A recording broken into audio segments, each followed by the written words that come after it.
नमस्कार, मी साधना राजवाडकर. हिंदुस्तान पोस्टमध्ये तुमचं सगळ्यांचं स्वागत. आपण बघतोय की गणेशोत्सवाचा सण अवघ्या काही दिवसांवर येऊन ठेपलाय आणि सगळीकडे गणेशोत्सवाची तयारी, अगदी जोरदार तयारी सुरू आहे. पण गणेशोत्सवामध्ये आपण जी गणेश मूर्ती आणतो त्या बाबतीतले काही नियम आपण पाळत नाही आहोत आणि त्यामुळेच कुठेतरी या सणाला गालबोट लागतोय. भुलेश्वरच्या गणपतीच्या बाबतीत जी दुर्घटना घडली हे त्याचं एक ताजं उदाहरण आहे. तर धर्मशास्त्रात किंवा शास्त्रामध्ये आपल्या गणेश मूर्तीविषयी नेमकं काय सांगितलंय आणि आपण ते नियम कुठेतरी विसरतोय का, हेच सगळं आज आपण जाणून घेणार आहोत. आणि त्याविषयीची माहिती सांगण्यासाठी आपल्यासोबत उपस्थित आहेत सनातन संस्थेचे प्रवक्ते अभय वर्तकजी. नमस्कार. अभयजी, तुमचं हिंदुस्तान पोस्ट मध्ये मनापासून स्वागत. नमस्कार. अभयजी, मला सांगाल की आपण जी भाद्रपद चतुर्थीला गणेश मूर्तीची पूजा करतो, तर त्या गणेश मूर्तीबाबत शास्त्रामध्ये नेमकं काय सांगितलंय की ती मूर्ती नेमकी कशी असायला हवी? हे खूप महत्वाचा आणि अनेक जणांच्या मनामध्ये असलेला हा प्रश्न आहे. कारण गणेशोत्सव आला की बरेच जण मूर्ती घरी आणायची लगबग असते आणि लहान मुलांचा हट्ट असतो. काही वेळेला पारंपरिक पद्धती असतात. पण याच्यात नेमकं शास्त्र काय सांगतं? तर शास्त्र असं सांगतं की गणपतीची जी आपण घरामध्ये मूर्ती आणतो, ते पहिलं शास्त्र आहे की ती उजव्या सोंडेची असावी का डाव्या सोंडेची? तर ती डाव्या सोंडेची असावी. उजव्या सोंडेची गणपती घरामध्ये आणू शकत नाही का? तर आणू शकतो, परंतु मग त्याची कर्मकांडानुसार विधिवत खूप नियम पाळून त्याची पूजा करावी लागते. हे शास्त्राने सांगून ठेवलेलं आहे. जी आपण पूजा दैनंदिन करतो किंवा दीड दिवसानंतर विसर्जन करतो, तर ती शक्यतो डाव्या सोंडेची असावी. मूर्ती परिपूर्ण असावी. म्हणजे म्हणजे काय? तर मूर्तीच्या समोर त्याचं वाहन मूषक आहे, तर ते असावं. त्याच्यानंतर त्याला गळ्यामध्ये जानवं असावं गणपतीच्या. त्याच्या पोटाभोवती असलेला वेटोळा घातलेला नाग असावा, त्याचा फणा दिसावा, त्याची दोन्ही हातामधली शस्त्र, अंकुश आणि पाश हे दोन्ही असावेत. गणपती शक्यतो रंगीत असावी. हे कारण धूम्रवर्ण हा गणपतीचा रंग सांगितलेला आहे. आणि ती आकाराने किती असावी? तर ती 1 ते 1.5 फूट असावी, असं शास्त्र सांगतं. काय झालेलं आहे की बऱ्याच वेळेला एखादा उत्सव म्हटला की तिकडे धर्मशास्त्र हे थोडंसं मागे पडतं आणि मग उत्साह अधिक वाढत जातो. मग शेजारच्याची 5 फूट आहे, मग आपण 6 फूट आणूया. मग 6ची 7 होते, मग ती कधी 22 फुटाची होते आणि मग शास्त्रापासून ती गोष्ट खूप लांब निघून जाते. ह्या उत्सवाच्या स्वरूपामध्ये मग मूर्ती उंच उंच होत जाते. तर शास्त्राने काय सांगितलं, तर ती 1 ते 1.5 फुटाची मूर्ती असावी. आणि ती किती असावी, म्हणजे मूर्तीची उंची किती असावी, पाटाची उंची किती असावी, मूर्तीशास्त्रानुसार काय सांगितलेलं आहे त्याच्याबाबत सनातन संस्थेने विविध आध्यात्मिक त्याच्यावरती संशोधन केलेलं आहे, प्रयोग केलेले आहेत. आणि हे आम्ही सनातन संस्थेच्या संकेतस्थळावरती मुद्दामून ठेवलेलं आहे की गणपतीचा आकार किती असावा, 2 डोळ्यांमधला अंतर किती असावं. मी अशासाठी सांगतो की हे मूर्तिकारांसाठी उपयुक्त आहे. सर्वसामान्य व्यक्तीला ते कदाचित उपयुक्त नाहीये. पण मूर्तिकारांनी जर त्याचं स्पंदनशास्त्र समजून घेतलं, मूर्तीशास्त्र समजून घेतलं, जसं आपल्याकडे 14 विद्या आणि 64 कला आहेत, तर त्या प्रत्येक याच्यामधला गहन अभ्यास आपल्या ऋषीमुनींनी करून ठेवलेला आहे. आणि हेच सनातन धर्माचं वैशिष्ट्य आहे. तर त्या शास्त्राचा सर्वसामान्य मूर्तिकारांना लाभ व्हावा म्हणून आम्ही संकेतस्थळावरती पण ठेवलेले आहेत. त्याचे प्रयोग पण काही सिद्ध केलेले आहेत. कलियुगामध्ये गणपतीचा रंग धूम्रवर्ण सांगितलाय, म्हणून काही ठिकाणी धूम्रवर्णाची गणपती असतात. पण घरामध्ये ती म्हणजे सनातन संस्थेने देखील धूम्रवर्णाची गणेश मूर्ती बनवलेली आहे. तर ती निर्गुण स्तरावरची स्पंदनं प्रक्षेपित करते आणि रंगीत पण बनवलेली आहे. तर रंगीत सगुण स्तरावरची स्पंदनं प्रक्षेपित करते. घरामध्ये आणत असताना शक्यतो रंगीत गणेश मूर्ती आणावी.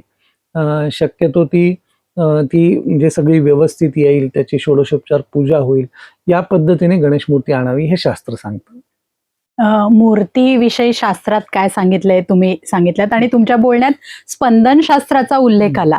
तर आता आपण बघतोय की गणेश मूर्तीच्या बाबतीत एक वेगळीच चढाओढ चालू आहे की सगळ्यात उंच मूर्ती कोणाची, किंवा वेगवेगळ्या स्वरूपात आपण मूर्ती बघतोय. म्हणजे जे मूळ स्वरूप आहे गणपतीचं ते काही वेगळं आहे आणि आपण सध्या जे आणतोय मूर्ती ती वेगळ्या स्वरूपात आहे. मग असं जर लोक स्वतःच्या मनापासून म्हणजे मनानुसार करत असतील तर मग त्याच्यामुळे स्पंदनं कुठेतरी ती बिघडत असतात का? नाही, स्पंदन हे निश्चितपणे बिघडतात. कारण शब्द, रूप, रस, गंध ह्या प्रत्येक गोष्टी अवलंबून आहेत की त्याच्यातनं कुठल्या प्रकारची स्पंदनं येतात. त्यातलं जे रूप आहे त्या रूपावरती पण अवलंबून आहे. समजा आता काही ठिकाणी आपण बघतो की लोक प्रेमापोटी गणपतीला खेकड्यावरती बसवतात. तुम्ही बघितलं असेल की काही ठिकाणी हो. नौकेमधला गणपती, काही वेळेला शिवपार्वती आहेत त्या पार्वतीच्या मांडीवरती बसलेला गणपती. तर ही सर्वसामान्य व्यक्तीने स्वतःच्या हौशीपोटी बदललेलं रूप आहे. हम्म. आता पुढच्या पिढीमध्ये अनेक जण बघतात की उभा गणपती, हो. नाचताना गणपती. ऍक्च्युली धर्मशास्त्रानुसार उभा गणपती हा तंत्रमार्गामधला गणपती सांगितलेला आहे. जर उभ्या मूर्तीची गणपतीची स्थापना करायची असेल तर त्याचे विशिष्ट नियम आहेत.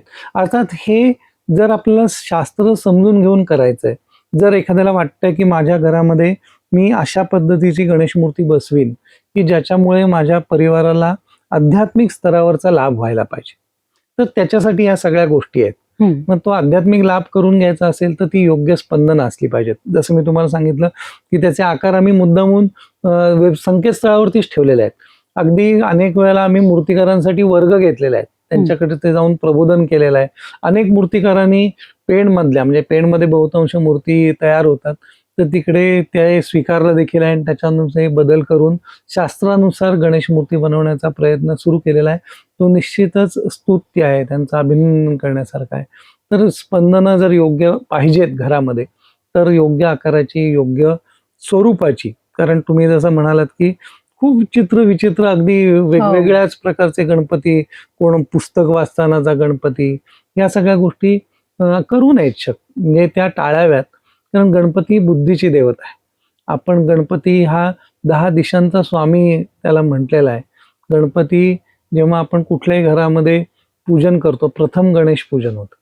तर गणपतीचं आपल्या जीवनामध्ये, अध्यात्मशास्त्रामध्ये, धर्मशास्त्रामध्ये अनन्यसाधारण असं महत्व आहे. हो. तर ते शास्त्रानुसार केलं तरच आपल्याला अधिकाधिक लाभ होईल. किंवा आपल्या पुढच्या पिढीला आपण ते समजावून सांगणं गरजेचं आहे की कसं केलं पाहिजे.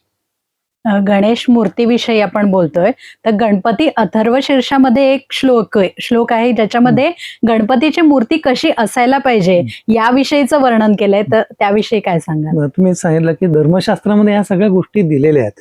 अथर्व शीर्षामधला जो श्लोक आहे, एकदंतम चतुरस्थम पाशमम कुशधारिणम रदंच वर्दम हस्ते मूषकध्वजम रक्तम लंबोदरम शूर्पकर्णकम रक्तवाससम रक्तगंधानुलिप्तांगम रक्तपुष्पै सुपूजितम भक्तानुकम पिनम देवम जगत्कारणमच्युतम. हा जो अथर्व शीर्षामधला श्लोक आहे त्याच्यामध्ये गणपतीचं पूर्ण वर्णन दिलेलं आहे. एकदंतम चतुरहस्तम, एकदंतम म्हणजे एक दात असलेला, अर्धा तुटलेला, चतुरहस्तम 4 हात आहेत.